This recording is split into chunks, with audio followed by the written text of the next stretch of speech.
¿Quieres entrar de lleno en la palabra? Con la ayuda del Señor. Ya hemos orado por eso. También he disfrutado de las alabanzas. Me gozo, porque las alabanzas nos conectan con el Señor y nos ayudan. Nos ayudan mucho las palabras, o sea, las alabanzas, porque es la palabra cantada. Entonces, cuando cantamos las alabanzas que están llenas de la palabra, nos ponemos en contacto vivo con el mismo Señor que habló esa palabra. Hermanos, en 1 Corintios, capítulos 1 y 2, vamos a compartir algunas palabras que están ahí, y quisiera comentar brevemente con ustedes a modo de introducción, que todos nosotros, los que llevamos años sirviendo al Señor, leyendo las Escrituras, buscando consuelo y dirección de parte del Señor en su palabra, de tiempo en tiempo regresamos a pasajes que han sido de mucha bendición en algún momento de nuestra vida. A veces pasamos de un capítulo a otro, de un libro a otro, del Antiguo al Nuevo Testamento, de los Salmos a los profetas, de los Evangelios a las epístolas, y así, a los libros de inspiración. Y hay palabras que se quedan grabadas para siempre. Y una de ellas es la palabra de 1 Corintios, especialmente en los 2 primeros capítulos. Y en este tiempo especial que estamos viviendo, un tiempo de pandemia mundial, un tiempo que nos ha obligado, digamos, a cambiar nuestra manera de reunirnos, nos ha modificado la vida, ya no podemos reunirnos con la familia como quisiéramos, ni con los hermanos, ni abrazarnos como quisiéramos. En estos días, si hay algo que la iglesia necesita, es el poder del Señor. Si algo que el cristiano individual necesita, es el poder de Dios. Ser sostenidos por el poder de Dios, ser guardados por el poder de Dios, experimentar en nuestras vidas el poder, la gracia del Señor, los recursos celestiales para que el Evangelio siga teniendo la mayor importancia en nuestras vidas, y la vida del Señor, la presencia del Señor, la persona y la obra de nuestro Señor Jesucristo siga siendo para nosotros la roca firme que nos sostiene, la vida que nos inspira. Hermanos amados, ¿qué expresiones encontramos en 1 Corintios? Vamos a ir de inmediato al capítulo 1, versículo 4. Dice: gracias doy a mi Dios, siempre por vosotros, por la gracia de Dios que os fue dada en Cristo Jesús. Por la gracia de Dios que os fue dada en Cristo Jesús. Es decir, los que somos del Señor, tú y yo, los que formamos parte de la iglesia, el cuerpo de Cristo que es la iglesia, los que tenemos este llamamiento celestial en nuestro corazón, los que hoy día por gracia amamos al Señor. Hay una gracia que hemos recibido, una gracia que se nos ha sido dada en Cristo Jesús. Entonces, la pregunta es, ¿qué es esa gracia? ¿En qué consiste esa gracia? ¿Cómo la entendemos? ¿Cómo la asimilamos? ¿Cómo afecta a nuestras vidas? La gracia que os fue dada. O sea, no estamos hablando de algo futuro, sino de algo ya obtenido, algo ya recibido, porque ya entramos en contacto con el Señor y permanecemos con el Señor por causa de esa gracia que se nos fue dada. Después dice, porque en todas las cosas fuisteis enriquecidos en Él, en toda palabra y en toda ciencia. ¿Qué palabras del Espíritu Santo? ¡Qué preciosas! Fuimos enriquecidos en todas las cosas, en toda palabra y en toda ciencia, en todo conocimiento del Señor hemos sido enriquecidos. La gracia que nos fue dada. Versículo 6 dice, así como el testimonio acerca de Cristo ha sido confirmado en vosotros. Esto es algo muy grande. Eso es algo tremendo. El testimonio acerca de Cristo ha sido confirmado en vosotros. O sea, significa que tenemos el testimonio del Señor. ¿En qué consiste esto? Oh, hermanos, Dios tiene testigos suyos en la tierra, hombres y mujeres a quienes Él les dio su gracia, y ahora son un tesoro especial en las manos del Señor. Eso está en el corazón del Señor, estaba en el tiempo antiguo, cuando le habló el Señor a Israel. Por ahí, por el capítulo 19 del Éxodo, se encuentran expresiones como esta: y seréis para mí especial tesoro, más que en medio de todos los pueblos, ustedes seréis un pueblo de sacerdotes y gente santa, un especial tesoro. Eso estuvo en el corazón del Señor con su antiguo pueblo, los hijos de Abraham, de Isaac y de Jacob, el pueblo de Israel, los israelitas, de donde también vino nuestro Señor Jesucristo, de la tribu de Judá. Es un judío el que nos bendice, Jesucristo nuestro Señor, nacido de mujer, hijo de Abraham, hijo de David. Lo que no se pudo cumplir con Israel, porque Israel, ustedes saben, fue sujetado a desobediencia, para que en esa desobediencia de ellos entráramos nosotros los gentiles a ser herederos de esta gracia. Y el testimonio de Dios hoy día está en los creyentes en el Señor Jesucristo, por el Espíritu Santo, en todos estos años. El testimonio del Señor. Llevamos su testimonio. En nuestros corazones está el testimonio del Señor. En medio de las tinieblas del siglo presente, en medio de esta sociedad contemporánea, el Señor tiene testigos en toda la tierra. Somos el testimonio de Dios entre los hombres. Qué tremendo es esto. ¿Cómo nos eleva esto? ¿Cómo nos pone en una categoría especial delante del Señor? Pero todavía no hemos respondido en qué consiste esta gracia. Avancemos entonces en la lectura de la palabra. Aquí no puedo pasar de largo de esta palabra que dice aquí en el capítulo 1 de 1 Corintios, versículo 9.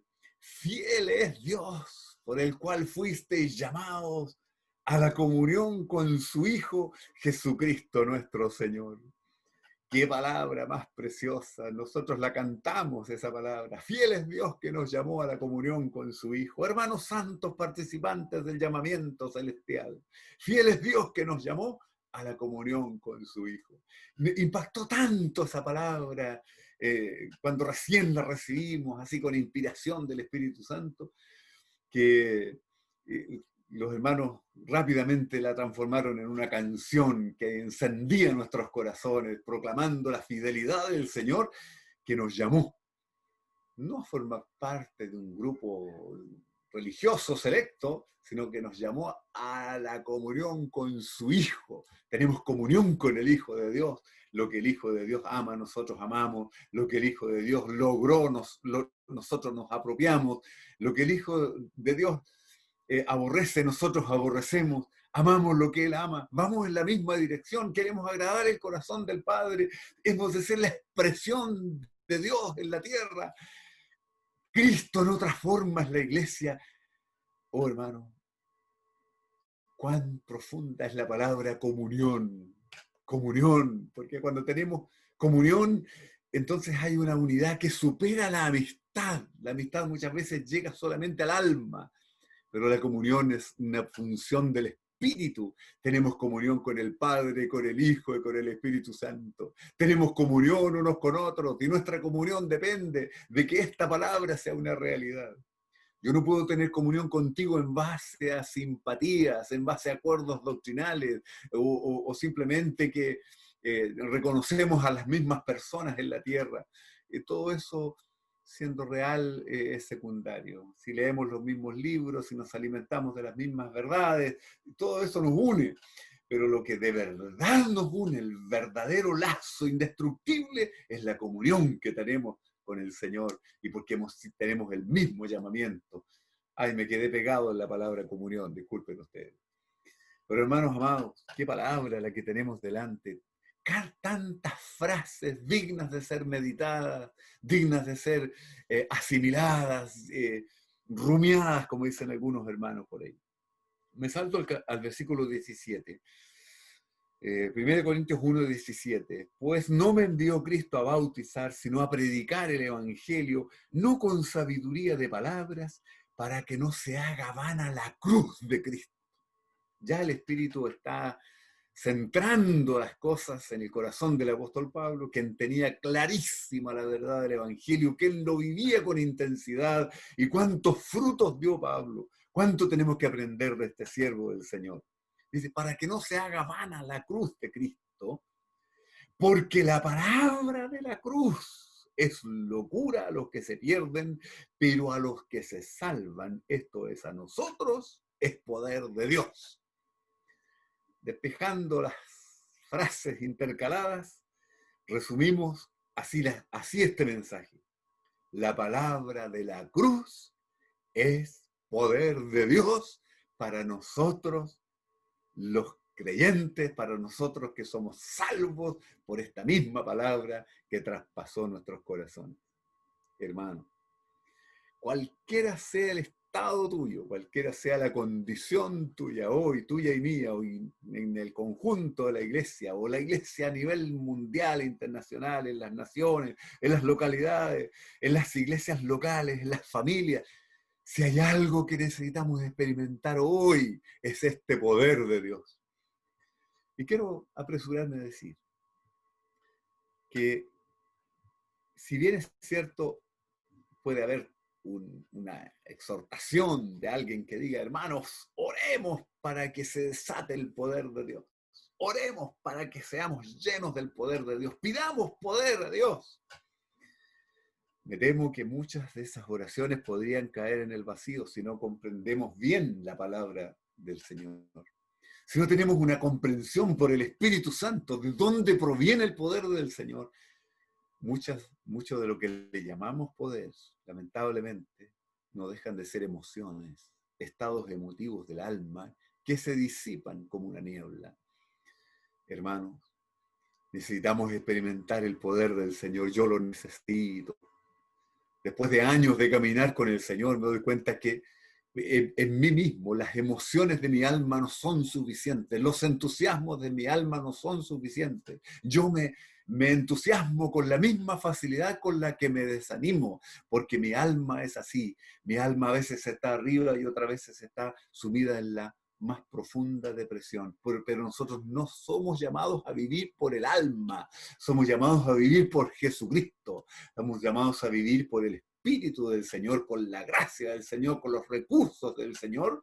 Y aquí el Espíritu Santo nos dice claramente que la palabra de la cruz, que para unos es locura, para nosotros es poder de Dios. La palabra de la cruz. Lo unimos esto con lo que dijimos al principio. La gracia de Dios que nos fue dada en Cristo Jesús. Son sinónimos. Una forma de decir las cosas. La gracia de Dios que nos fue dada en Cristo Jesús. La palabra de la cruz es poder de Dios para los que creen. Y así continúa el argumento. No podemos desarrollarlo letra por letra, no es el objetivo. Es una palabra que sirva de aliento para su corazón y el mío. Usted bien sabe lo que dice más adelante, donde Pablo, en el capítulo 1 de 1 Corintios, dice el versículo 21, pues ya que en la sabiduría de Dios el mundo no conoció a Dios mediante la sabiduría, agradó a Dios salvar a los creyentes por la locura de la predicación. Qué tremendo es esto. Una locura, la predicación de la cruz, lo que es locura para el mundo, pero para nosotros es salvación. Porque los judíos piden señales y los griegos buscan sabiduría, pero nosotros predicamos a Cristo crucificado. Para los judíos ciertamente tropezadero y para los gentiles locura, mas para los llamados, así judíos como griegos, Cristo es poder de Dios y sabiduría de Dios. Qué precioso es esto, hermanos amados. Cómo aquí el mundo se divide en tres partes. Por un lado está el mundo judío, que ellos le demandaban al Señor Jesús una señal. ¿qué señal nos das tú? Porque, bueno, nuestros padres comieron pan en el desierto, Moisés con su vara extendida abrió el Mar Rojo, Josué en sus días se detuvo el Jordán, cayeron los muros de Jericó, hubo maná durante 40 años, hubo señales. Esas señales marcaron al pueblo judío y ellos siempre se acordarán, tienen en su memoria muy fresco todo eso, y ellos dependieron para que Moisés fuera de verdad confirmado como un Mesías, como un siervo del Señor, alguien enviado de Dios, tenía que dar muestras de aquello, muestras objetivas. ¿Y qué señales? ¿No? Esas señales fueron muy potentes, algunas de ellas. Tendríamos toda la Biblia para darnos cuenta de la cantidad de señales que ellos tuvieron. Pero el Señor Jesús, queriendo centrar las cosas en el punto focal, en el punto, en el núcleo de donde proviene toda la gracia de Dios, donde se despliega la gracia de Dios, donde se desata el poder de Dios, le respondió a quienes hicieron esa pregunta y les dijo que a esta generación señal no les será dada, sino la señal del profeta Jonás. Porque así como Jonás estuvo en el vientre del pez durante 3 días y luego salió de allí, así también el Hijo del Hombre será muerto, sepultado y al tercer día resucitará. El Señor siempre trataba de llevar los pensamientos de las personas a su muerte en la cruz y a su gloriosa resurrección. La muerte de Cristo, la resurrección de Cristo, y no se necesita más. ¿Hubo otras señales en los días del Señor? Por supuesto que sí. La multiplicación de los panes y los peces, el calmar la tempestad, la sanidad de muchas personas, la limpieza de un leproso, devolverle la vista a un ciego, resucitar a un muerto. Para el Señor era prácticamente una rutina liberar a enfermos y a endemoniados de sus dolores. Pero la principal señal no está en la sanidad de un enfermo, no está en que una higuera se seque. La principal señal de todas es que el Señor sube a la cruz. Y Él es el cumplimiento de Isaías 53. Como cordero fue llevado al matadero. Todo lo demás quedó como opacado, todo lo demás es una pequeña muestra. Los ángeles, si uno ve esto con una expectación celestial, me acuerdo muy bien, hace muchísimos años atrás, muchos años de verdad, que un predicador argentino que era muy cómico, no sé si ustedes lo conocieron, se llamaba Juan Carlos Ortiz, relató una historia que nos hizo reír a todos. Él acostumbraba a hacer reír a la gente. Y él dice que en una oportunidad había 2 ángeles en el cielo riéndose a carcajadas. Y el Señor Jesús se acercó y les preguntó, ¿y ustedes de qué se ríen? Y entonces el ángel no podía hablar de tanta risa. Y un ángel le dijo al otro que había ido a una reunión, el ángel había venido a la tierra y había escuchado una reunión en que se había dicho que Jesucristo había secado una higuera. Y ellos no podían, dice, pero que es una broma. Entonces el predicador era muy, en ese sentido, muy elocuente, ¿no? Y finalmente él decía que nosotros, la imagen que nosotros tenemos de los milagros es que los agrandamos mucho. ¡Oh, qué tremendo hecho que el Señor secó una higuera! Nosotros quedamos apavorados, como diría Celso Machado, ¿no? O cualquier brasileño, quedamos apavorados, quedamos así estupefactos cuando vemos que el Señor secó un árbol con su voz. De paso le habló, te maldigo, no nunca más fruto, y se apagó. Pero los ángeles de Dios consideran que eso es algo tan pequeño comparado con la obra de nuestro Señor Jesucristo, el Verbo encarnado, el Verbo crucificado, el Verbo resucitado, el Verbo retornado a la gloria, el Verbo que recibe la adoración celestial, el Cordero glorioso que está en medio del trono. Los ángeles tienen una visión distinta de lo que nosotros vemos. Nosotros por el Espíritu hoy día captamos aquellas cosas. Bueno, si quieren se olvidan del ejemplo del argentino. Volvamos a la palabra claramente. Hermanos amados, para los judíos las señales eran importantes. Y por eso un Mesías crucificado no significa una señal importante para ellos. Ya hemos oído ese argumento. para ellos no le vieron un atractivo al Señor Jesucristo en la cruz. Y por otro lado, pensando desde el punto de vista humano, los griegos que representan el pensamiento que inspira a la sociedad occidental o gran parte del mundo, para ellos un héroe debe ser alguien importante, alguien musculoso, alguien capaz de hacer muchas cosas, ¿no? Tiene que ser un Superman, una persona que tiene poderes, superpoderes. Pero un Cristo crucificado es una locura. Pensar que Dios haya castigado a su Hijo, pensar que lo haya llevado a la máxima de la humillación, el mundo no puede interpretar ese acto, sino simplemente como una actitud despiadada, algo desquiciado, una locura, desquiciada, tan desquiciado como despiadado. Eso es todo lo que el mundo puede ver en el Cristo crucificado. No calza en el razonamiento humano de quién es un gran líder. Se necesita una persona elocuente, una persona capaz de gobernar el mundo, una persona que conmueva las emociones, que atraiga la atención, que tome las decisiones más apropiadas, que sea un estratega político, militar, económico. Eso sería un gran líder, un gran salvador, un mesías, alguien en quien pudiera el hombre confiar. Ese es el gran drama de la sociedad actual, porque pareciera que hay un desgobierno mundial. ¿Quién manda? ¿Qué organización está detrás de todo esto? ¿Quién está inspirando la sociedad actual? ¿Por qué no aparece una persona que nos traiga paz, que nos traiga seguridad? Aquí me salto a un terreno que no domino. El mundo va a obtener ese gran líder.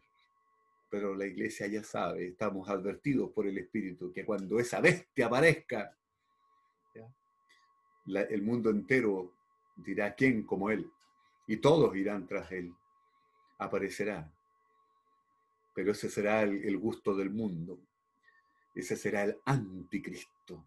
Nosotros ya tenemos al Cristo, al Hijo del Dios viviente. Ya tenemos a Jesús. Ya tenemos al crucificado, resucitado, ascendido, glorificado y pronto a regresar. Él destruirá al inicuo con el resplandor de su venida. Oh, hermanos, Cristo para nosotros. Ese es el tercer punto. Primero, los judíos tropiezan porque no ven en el Señor la señal apropiada. Los gentiles es una locura porque esto no puede ser. Un acto tan despiadado como un hombre crucificado no puede haber en él un atractivo posible. Es una locura. Pero nosotros, los llamados, los escogidos del Señor, encontramos en el Señor Jesús el poder de Dios. Bendito sea el Señor. Tengo que avanzar con la palabra porque si no me van a tocar un timbre los colombianos, digamos de Celso. Celso me reclamó la vez anterior, pero me reclamó porque había hablado muy poco. Así que ahora, Celso, tienes que darme más tiempo. Capítulo 2 de 1 Corintios. Así que, hermanos, cuando fui a vosotros para anunciaros el testimonio de Dios, aquí aparece de nuevo la palabra testimonio. En el capítulo 1, el testimonio acerca de Cristo ha sido confirmado en vosotros. Capítulo 2, versículo 1, vine para anunciaros el testimonio de Dios, el testimonio acerca de Cristo, la palabra de la cruz. Predicamos a Cristo crucificado. Y después dice, vine a anunciaros el testimonio de Dios. Estas tres palabras son una misma cosa. El testimonio de Dios es el testimonio de Jesucristo y Jesucristo crucificado. Este es el testimonio de Dios. Esto es lo que Dios quiere que sostengamos nosotros. De esta forma Dios salva a la humanidad. No fui con excelencia de palabras o de sabiduría, pues me propuse no saber entre vosotros cosa alguna, sino a Jesucristo y a este crucificado. Y estuve entre vosotros con debilidad y mucho temor y temblor, y ni mi palabra ni mi predicación fue con palabras persuasivas de humana sabiduría, sino con demostración del Espíritu y de poder. Aleluya. Para que vuestra fe no esté fundada en la sabiduría de los hombres, sino en el poder de Dios. La gran mayoría de todos ustedes que han leído tantas veces estos versículos se los saben de memoria, hermano. Pero una cosa es tener las cosas en la cabeza y otra cosa muy importante es que ese poder del Señor esté pasando diariamente diariamente, día tras día, hora tras hora, por nuestros corazones. Y que el mundo, al vernos a nosotros, vea un milagro inexplicable. ¿Cómo es posible que estas personas tal vez viles e insensatos, estas personas con un pasado horrible, cómo es posible que hayan cambiado tanto? ¿Cómo es posible que ahora haya un rostro que tiene un brillo que yo no conocía? ¿Cómo es posible que estas personas permanezcan en la fe y llevan años y no se aburran, no se cansan y componen nuevas canciones? ¿Cómo es posible que se amen, que se perdonen, que permanezcan juntos? Y nosotros decimos, hay una sola razón: el poder de Dios desatado en la cruz de Cristo traspasó nuestras vidas y nos mantiene firmes en el camino. ¿Qué tesoro más grande es que tú y yo tengamos nuestra fe fundada no en la sabiduría de los hombres, sino en el poder de Dios? Oh, hermanos, cómo necesitamos el poder del Señor. Pero todavía no llegamos al punto. Siento que no llego al punto más alto. Y el punto más alto lo vamos a decir de esta manera, hermano: la cruz de Cristo. El Cristo crucificado. ¿Qué significa? Veámoslo rápidamente desde dos puntos de vista, con la ayuda del Espíritu Santo. Ya hemos dicho lo que el hombre ve cuando ve la cruz. ¿Qué ve el hombre allí? ¿Qué ve el hombre? En realidad ve algo, un acto incomprensible. El hombre no puede entender lo que pasó en la cruz. Esto es algo que, a menos que haya una predicación eficaz, una obra del Espíritu Santo, que haga posible, esa gracia de Dios hace posible que nosotros recibamos luz, recibamos entendimiento, y el poder del Espíritu Santo logre convencernos a nosotros de pecado, de justicia y de juicio por obra del Espíritu Santo. Desde el punto de vista humano no es más que un acto despiadado, pero desde el punto de vista de Dios, hermano, eso es lo que nos interesa. La oculta sabiduría de Dios que está detrás de todo esto.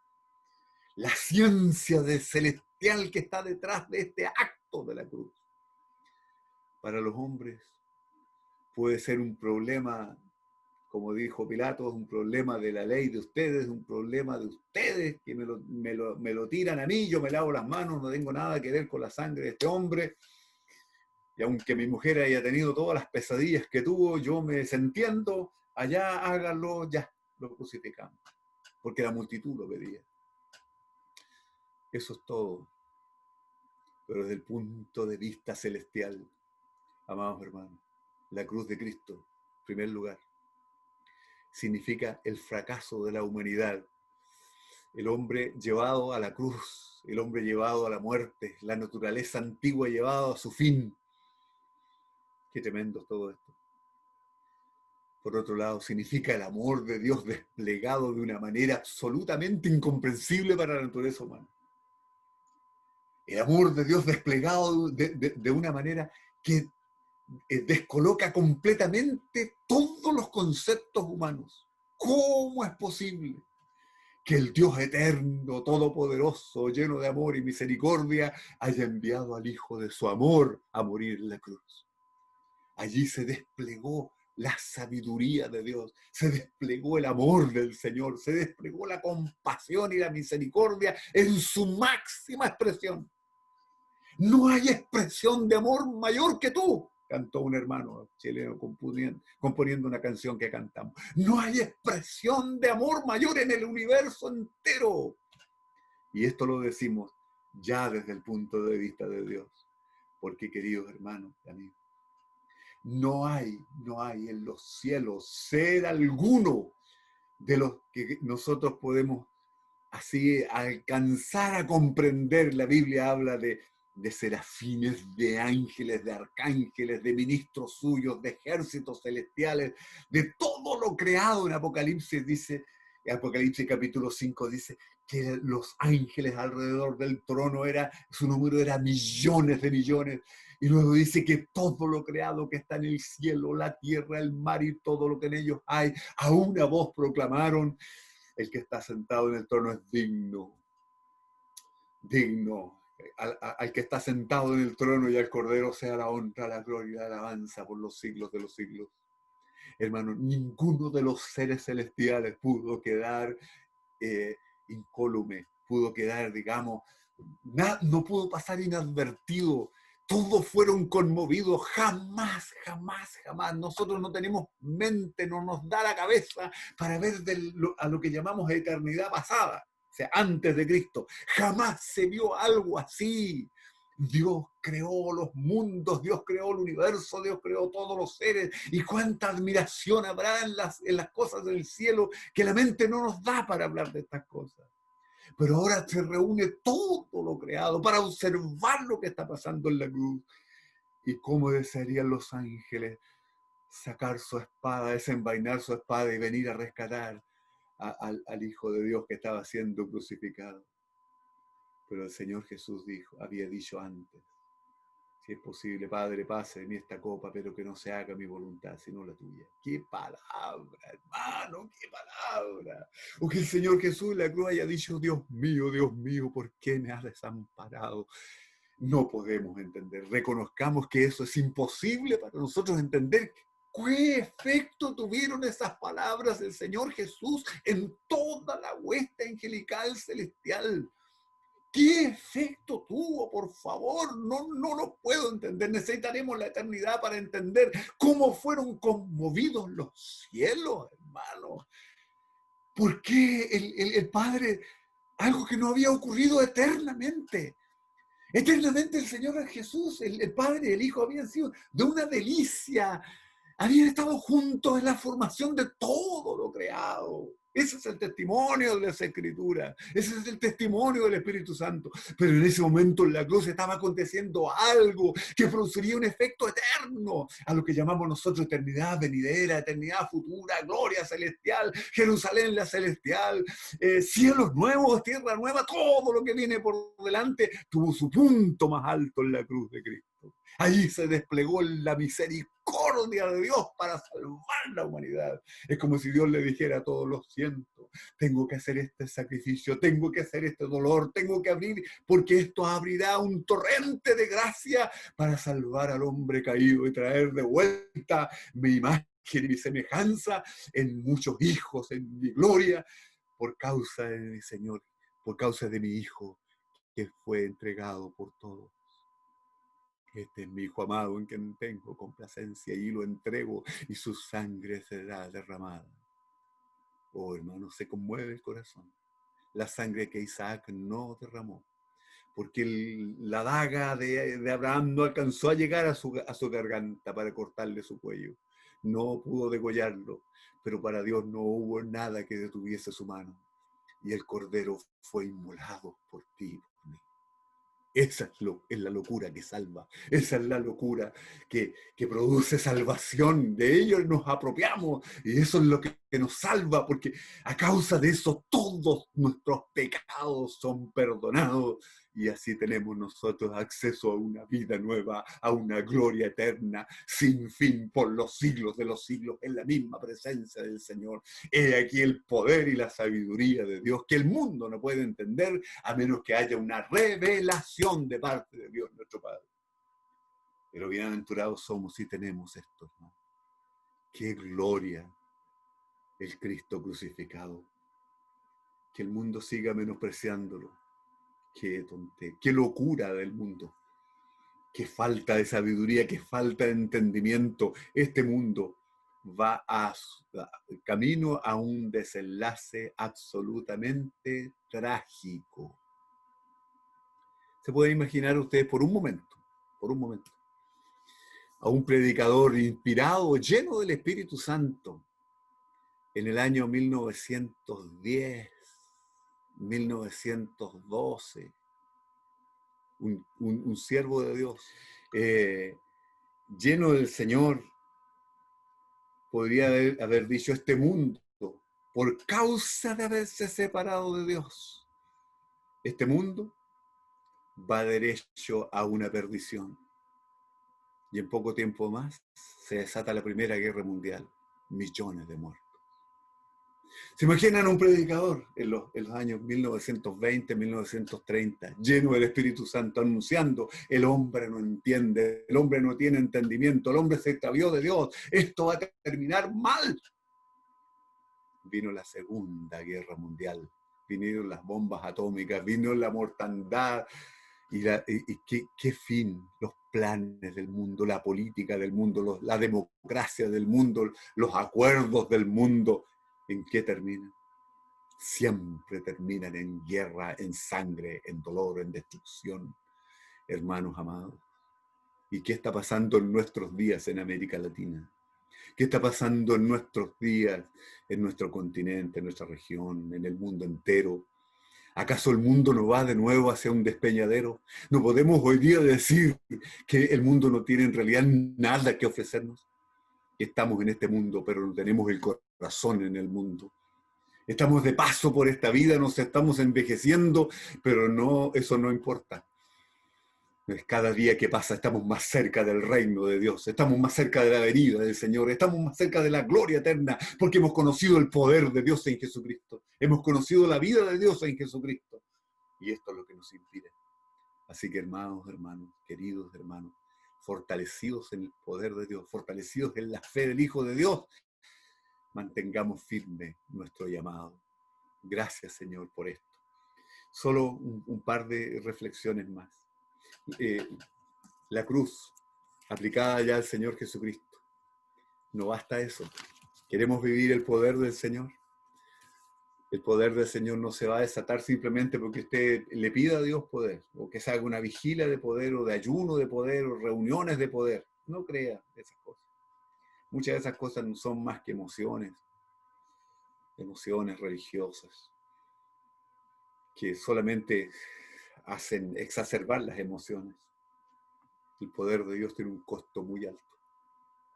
A Dios mostrar su poder le costó su Hijo, la cruz. No hay poder sin cruz. Cristianos del mundo entero, no hay poder sin cruz. Y Pablo lo tenía tan claro, que en Gálatas 2:20 dice un versículo que usted se lo sabe tan de memoria como yo. Con Cristo estoy juntamente crucificado, y ya no vivo yo, mas vive Cristo en mí. Y lo que ahora vivo en la carne lo vivo en la fe del Hijo de Dios, el cual me amó y se entregó a sí mismo por mí. Un versículo lleno de cruz. Es decir, la cruz no solo es para Cristo, la cruz es para mí también. ¿Será posible que vivamos nosotros el poder del Señor si seguimos siendo personas egoístas, personas que no aceptamos una crítica, personas que, no sé, nos defendemos a nosotros mismos, que queremos exaltar nuestra propia alma, nuestro propio ego, lo tenemos por las nubes? Hermano, cada vez que tú te defiendes a ti mismo, que te glorías en ti mismo, cada vez que vives tú y no Cristo, te debilitas. Cuando vivo yo solo, cuando aparezco yo, cuando aparecen las virtudes mías, no solo los fracasos, ¿no? Por los fracasos muchas veces nos debilitamos, obviamente, pero ese fracaso nos lleva a las rodillas a clamarle al Señor. Pero ¿qué de las glorias? ¿Qué de las alegrías? ¿Qué pasa cuando todo el mundo te aplaude, te celebra y todo te sale bien? Tu ego se levanta. Entonces, el poder de Dios se debilita, porque vives tú. El poder de Dios tiene un costo, y ese costo es la vida misma. Ya no vivo yo, Cristo vive en mí. Y aquí el secreto del apóstol Pablo. No es, este hombre oraba y ayunaba, pero él no dice que el poder de Dios se desataba por esas prácticas. Sí, por supuesto que alguien lleno de Cristo será un hombre, una mujer de oración. Alguien lleno de Cristo obviamente que orará y buscará el rostro del Señor, y si es necesario ayunar, ayunará las veces que sea necesario. Pero hermano, él mismo prueba la cruz para que ya no viva él, sino aparezca Cristo. ¿Se fija cómo esto nos une? Cristo nos une, porque si tú tienes la misma experiencia, yo tengo la misma experiencia, nada nos puede separar, nada, porque tenemos a Cristo, porque es el Señor que lo llena todo, porque está viviendo Cristo y no tú ni yo. Unos minutitos más para el último versículo. Gálatas capítulo 6, versículo 14. De nuevo habla el apóstol Pablo. Pero lejos esté de mí gloriarme, sino en la cruz de nuestro Señor Jesucristo. Porque en el mundo me es crucificado a mí y yo al mundo. Otro versículo lleno de cruz. Lejos esté de mí gloriarme, sino en la cruz de Cristo. En la cruz de Cristo, porque allí el Señor lo dio todo por nosotros. Allí se desplegó el inconmensurable poder de Dios a favor de la humanidad. Y ese efecto de lo que se logró en la cruz tiene una vigencia eterna. Está tan vigente hoy como el primer día y estará vigente por los siglos de los siglos. Grande es el poder de Dios. Nos gloriamos en la cruz de Cristo. Pero además de eso, yo también estoy crucificado. Y peor aún, el mundo también me es crucificado a mí y yo al mundo. Hay una doble crucifixión. Yo pongo al mundo en la cruz, pero el mundo ya me puso a mí en la cruz. De tal manera que el mundo no amaba a Pablo. El mundo no amaba a Saulo de Tarso. Lo perseguían los judíos, lo apresaron los gentiles y terminó, según dice la tradición, decapitado. Alguien podría decir, pero ¿cómo, hermano? ¿Y dónde está la prosperidad? ¿Dónde está el evangelio de la prosperidad? ¿Por qué está en una cárcel? ¿Por qué está encadenado? ¿Por qué no está en un auto lujoso? ¿Por qué no disfruta de las bendiciones de Dios, de la prosperidad de Dios? ¿Por qué Dios no lo defiende? Hermano, Pablo conocía quién era verdaderamente Cristo. Y que el Señor Jesús se caracteriza por un hecho, porque derramó su sangre en la cruz. Y si Él murió, yo también muero para que viva Cristo en mí y la vida del Espíritu se despliegue completamente. Pero el mundo, ¿qué haces tú con el mundo? ¿Qué hago yo con el mundo? El mundo tiene dolores, el mundo tiene sueños, el mundo tiene encantos. Oh, hay cosas muy encantadoras en el mundo. El problema es cuando nos apasionamos por él. Estamos en el mundo y obviamente que vamos a disfrutar de los bienes que el Señor nos ha dado, vamos a disfrutar de vacaciones si podemos, vamos a disfrutar de las cosas sabrosas de este mundo, pero las vamos a disfrutar en el Señor. Todo pasando por la cruz de Cristo. No nos vamos a ir tras las cosas de la tierra, porque cuando tú te entusiasmas con una ideología de este mundo, te debilitas. Cuando tú te entristeces con las tristezas del mundo, te debilitas. Y cuando tú te alegras con los grandes triunfos, sea del deporte, de la música o de lo que sea, de este mundo, espiritualmente te debilitas. Así es que el mundo dejémoslo en la cruz. Nosotros vamos a utilizar las cosas de la tierra para predicar el evangelio de Cristo. Vamos a ocupar nuestra casa, nuestros recursos, nuestra salud, nuestros medios para llevar el evangelio del Señor a toda la nación, a toda la creación, al resto del mundo. Pero allí se desata el poder del Señor. Por un lado, la obra maciza y eterna de nuestro Señor Jesucristo en la cruz. Luego, los siervos y siervas del Señor que probamos la cruz de Cristo, que no vivimos por la carne, por el alma, y que tampoco nos entusiasmamos con este mundo. Qué tremendo es la cruz, hermano. Pero qué gran poder se desata cuando vivimos algo de esto. Que algo de esta verdad se impregne en nosotros y lo vivamos, hermano, en estos días finales. Se acerca la venida del Señor. El mundo está convulsionado y cada día estará peor. No se entusiasme. No se entusiasme usted. Mucha gente del mundo no promete una sociedad más justa, una sociedad más solidaria. El mundo va a estar cambiando. Estamos viviendo un proceso, al fin de una era, entraremos en otra era. Lo que el mundo propone parece bueno, pero es veneno. Lo que el mundo produce, aún lo mejor del mundo, hermano, no se merece en nuestro corazón. El mundo tratará de sacar provecho de ti solamente, y apenas pueda, te va a desechar. Y a los que somos de Cristo, los que proclamamos a Cristo, el mundo ya nos crucificó. Ahora nosotros tenemos que crucificar al mundo. Amados hermanos, esta es la palabra que el Señor ha puesto en estos días en mi corazón. Ya había compartido de esto en otro momento. Si alguien se repitió hoy día la palabra, bueno, que espero que le sirva, hermano, pero qué precioso es ser de Cristo, qué preciosa es la palabra de la cruz, qué precioso es Cristo crucificado, qué precioso es el Señor en nosotros. Hermanos, un abrazo a todos. Jesucristo es nuestro Señor. Vivamos al Señor, que el poder del Señor sea manifiesto, que se vea el poder y la sabiduría del Señor. No nos preocupemos de adornar tanto el mensaje, que el mundo sepa que es un pecador. Y era tan grande su desgracia que el Señor tuvo que hacer, Dios tuvo que hacer la inversión más grande. Pero en esa inversión de Dios, en ese Cristo crucificado, está el poder que salva al más vil de los pecadores y que sostiene al más débil de los creyentes. Cualquiera sea tu debilidad hoy día, hay suficiente poder en el Señor, porque Él ya fue crucificado. Ahora esa cruz opera en ti para que el Señor nos siga sosteniendo. Qué gloria viviremos en aquel día, hermanos, en la presencia del Señor. De aquí a un poco, y el que ha de venir vendrá, no tardará, gloria a su nombre, esperamos la gloriosa venida de nuestro Señor Jesucristo. Un abrazo grande, hermano, disculpen si me excedí.